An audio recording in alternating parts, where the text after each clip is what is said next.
What's up guys? In this tutorial, I will show you how to disable or at least reduce the liquid glass effect of iOS 26 on your iPhone.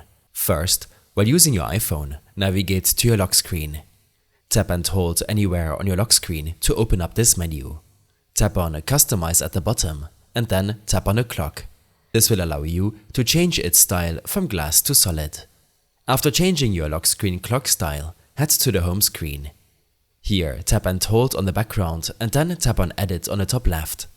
After selecting Customize, you will have the option to change your app icon style from the default version to dark, clear or tinted. Clear will give all app icons this liquid glass effect, and default is what you will want to use to remove it. Lastly, open up your Settings app. Here, head to the Accessibility section and then tap on Display and Text Size.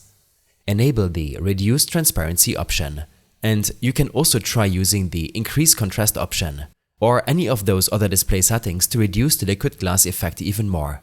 I hope this helped you out. Leave a comment if you have any questions and see you in the next one.